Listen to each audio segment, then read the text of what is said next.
be is now accepted. Good morning. Morning. Fleet versus Bank of America.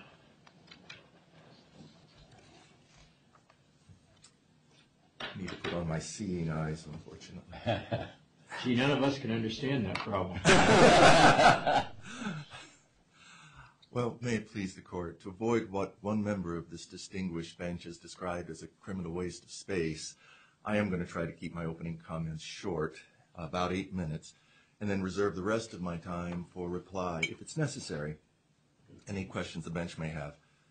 And I'm also going to be honest and admit up front that I'm better at writing than speaking, and I can't reel off the legal cases, just plotting research, so I apologize for that limitation in advance.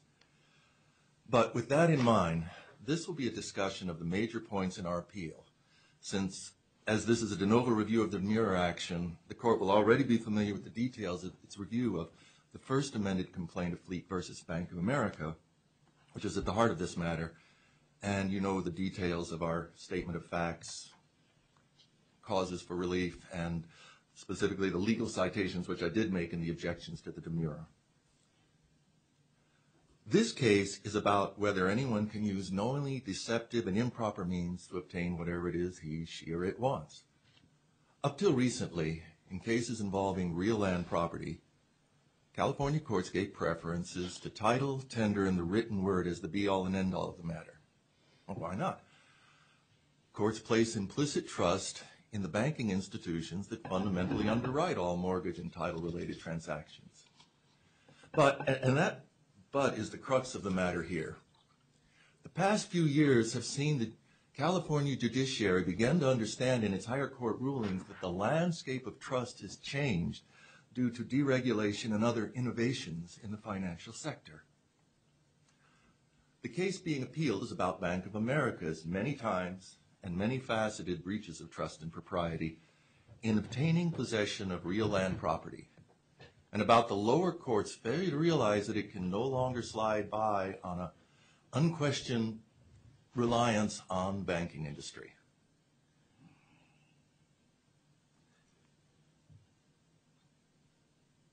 Also, California's appellate and Supreme Court rulings admit now challenges to both a bank's actions and, importantly, its written and spoken agreements, even when title and real property land issues may be at issue. But, and this is another big but here, another challenge in this appeal to the lower court's minute order is the fact that title is specifically not an issue in the first amended complaint. It was specifically removed from the original complaint because that ship had sailed. And because we, the plaintiff appellants, have no desire to remove from their homes some innocent fourth-party family from the property that once was at issue. Unfortunately and inconceivably, the lower court allowed the defendants to argue title as the primary issue of demurrer, and then based the foundation of their ruling granting demurrer on a pro forma, that's the way it's always been, deference to title and bank as mentioned earlier. Do you remember the date of the ruling on the demurrer? The date of the ruling of the demurrer? I believe it was mid-December 2012. So that was before West and all the other cases that are dealing with this. Not specifically, Your Honor. There were actually several cases that we cited in our objection that predated that. Predated it by 1 and 2 years. It doesn't matter. I'm just trying to say that the lower court may not have had the benefit of all this jurisprudence that you referred to. I don't disagree, Your Honor. But, you know, having said all that, taking this deference to the higher institutions, I think an analogy can be made here using the U.S. Supreme Court's Citizens United ruling that said banks as corporations are people. Because then one must ask, would we allow a person to commit a fraud, and then after they have the money and spent it, say to the one defrauded, well, it's their money now, too bad. Because here it is Bank of America's 2.5 years of improper, deceitful, and fraudulent activities is what this case is about. Now, there's a legal saying attributed to the late Justice Benjamin Cardozo that the facts drive the law. I read this to mean that it is the resolution of the facts in a dispute that determines how a case is decided. And that's all we're actually asking in this appeal, to allow our case to move forward through a standard judicial process of discovery and trial by jury so that they can determine if we've accumulated enough persuasive facts for them to decide in our favor. Or not, but at least they will have had the benefit of the full process. And there's another legal saying, though. It's a joke, really, that a lawyer friend told me. I'm sure you've heard it, but when the facts are on your side, argue the facts. When the facts are against you, argue the law. When both are against you, argue louder.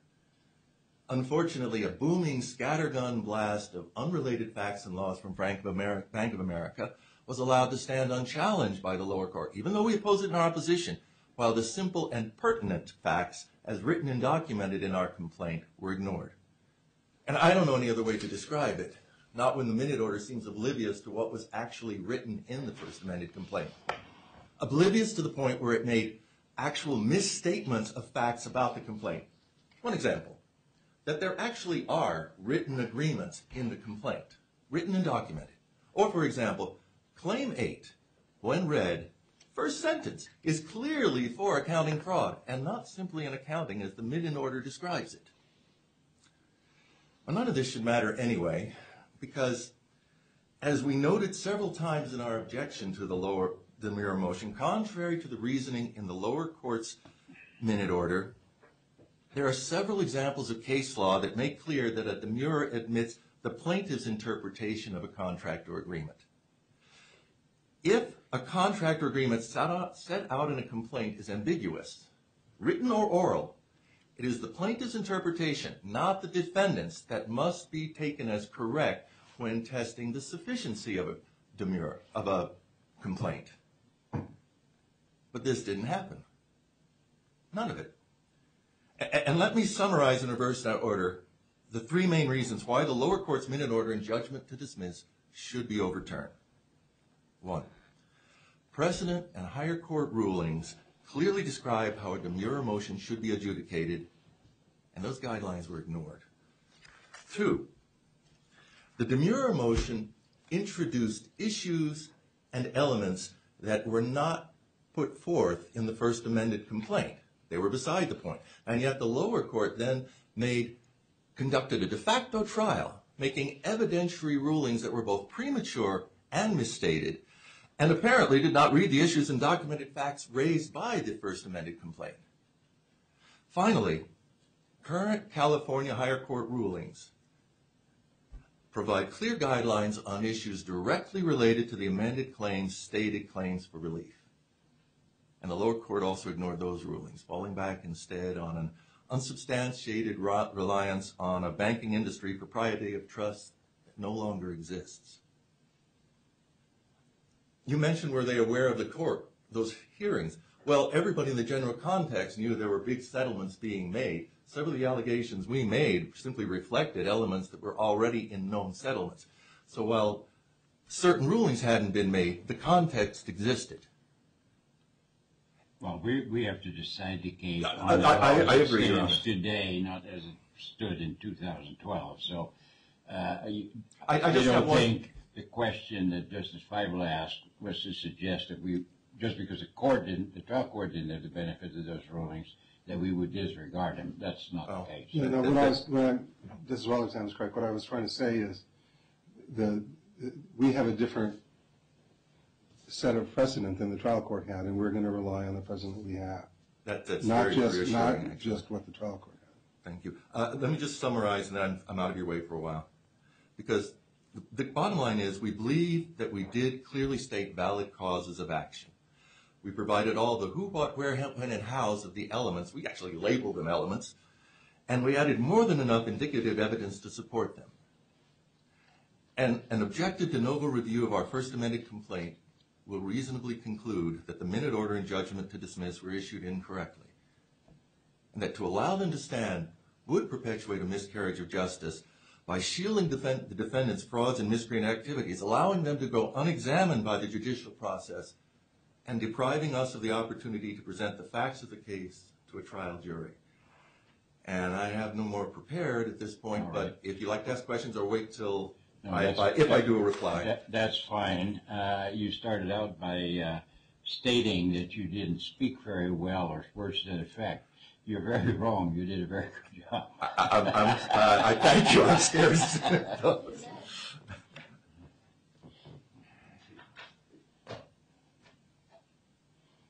Good morning, Your Honors. Leslie Worland of McGuire Woods for the respondents. I'm at a bit of a loss to know exactly where to start because, as the court has noted in our opening brief, I thought in our response brief, I noted that the plaintiff's opening brief was a bit more like an opening argument at trial than addressing the issues that must be addressed on this appeal.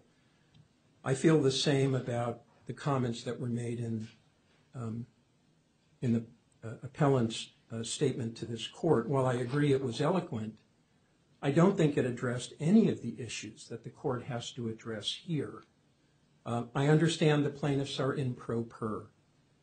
However, I think we also start from a baseline, which the Supreme Court case set in the Denham case, which is the judgment of the trial court is presumed correct. The burden is on the appellant to show that it is not correct. And how the appellant should go about doing that is pretty clearly spelled out in the case law and is addressed in the first part of our opening brief. None of what is required is set forth in the opening brief. None of what is required was addressed in opening statement. There are two issues, really, at fundamental baseline. Issue number one is, on a de novo review, does the existing first amended complaint state facts sufficient to constitute some cause of action? That issue is completely unaddressed in the opening brief. It's unaddressed in opening statement here. Second, assuming that a cause of action is not stated, does the appellant show, either in the trial court or in the appellate court? Let's focus on the issues there. One of the basic allegations, as I understand it, is that the bank communicated an approval of the loan modification, accepted money in reliance spent on that, and then went ahead and foreclosed. That's basically what happened here, isn't it? Well, the allegations are not completely... Well, we have to rely on the allegations of the complaint, as you well know. Your Honor, I understand they must be accepted as true, but I don't think the allegations are from point A to point B as clearly as the court suggests. There seem to be two agreements at issue in this matter. One is an initial, what appears to be an initial... And that allegedly was superseded by a later agreement. Correct. That's correct. Okay. By what is referenced, I think, as Exhibit 14, which is the trial payment program. And I indicated in our opening brief that West had not been addressed. I know that this court decided West. I assume that whenever a reference is made to a trial payment plan, West and trial payment plan are going to come into the court's mind, and there's going to be a question that the court has about whether a cause of action is stated within the meaning. Right, so how does this case differ from West? I don't think any, for two reasons. One is, I don't think any of the various elements that the court focused on in West are alleged here. And specifically, on the issue of reliance, the opening brief addresses three things. One it says is, we made our payments for 26 years. Well, that's not reliance on the trial payment plan. That's reliance, I guess, on the fact that they're good citizens and before their loan went into default, they made their payments. Number two, they say they made repairs when I think it was a sewer line broke or something, but those repairs were necessary to comply with sanitation guidelines, were not done in reliance on any TPP. Well, they could have moved out and not paid the $15,000, couldn't they? They could have moved out. And so it was in reliance on the understanding that a modification was about. Well, Your Honor, that's not alleged. What appears to be alleged is they had to make those repairs because they were required for sanitation purposes, not required for the TPP. There's got to be some causal... Well, they're not required for the TPP, but if you're going to stay in the house, which you think you're going to because of the TPP, then you have to make the sanitation repairs. I mean, that that's fairly clear from the allegations. The allegations are spread over 3 causes of action, and you have to read closely, but I understood them to be saying, we made these repairs because we thought we had an agreement to stay in the house. Well, Your Honors, You didn't see it. I did not read it that way. I did not read it. I did not read a reliance element between the TPP and the repairs. And then the last issue is, what they say is that we would have gone forward with a short sale, but for what we understand. Let's go back a couple steps, because I want to give you the chance to talk about this. As I understand it, they were making payments in accordance with the temporary payment plan. Right? That's not actually what's alleged, Your Honor. What is alleged is that there was a 2010 agreement. That 2010 agreement is, just a moment. The 2010 agreement is, I believe it's Exhibit 4 to the complaint, which was entered into in 2010. And that agreement was not a trial payment plan. It was just... On November 2011, the bank advised Mr. and Mrs. Fleet that they tentatively approved the loan modification, and subsequent to that, they made payments as required by the bank. That is alleged, is it not? Your Honors, I don't think it is. And I'm specifically referring to page 145 of the record, paragraphs 46 and 47.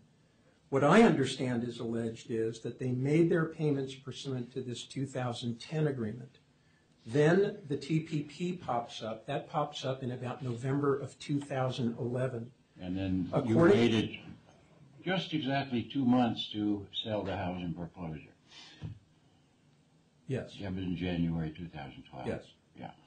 What the plaintiffs allege is that when the TPP popped up, what they did was they communicated with the bank, and a series of prior payments that they had been made, they say were agreed to be applied to the TPP. The TPP required 3 payments of approximately $957.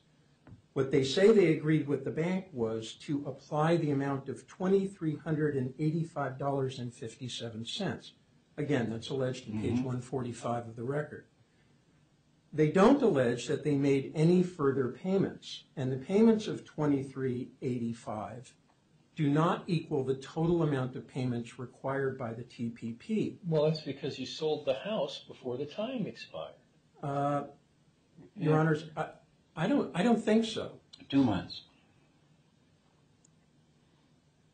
They were advised of the approval in November, on November 11, and the foreclosure sale took place on January 12.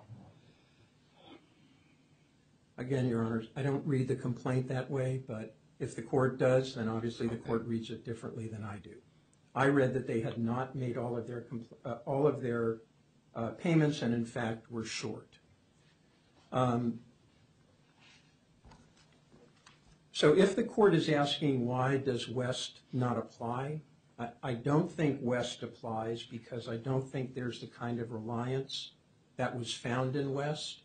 And and again, I'm responding in a bit of a vacuum because West wasn't at all addressed in responding. Yeah, this isn't a closed book exam. No, I know Your Honor. No, I understand. If we decide a case, you certainly knew about it, and we're going to, as we said to Mr. Fleet, we're going to decide this case based on the precedent that's out there. I understand. Okay. I think all my other points are covered in my responding. All right. Thank you. Thank you. Anything further, Mr. Fleet? To be candid, Your Honor. Yeah, you have to use the microphone.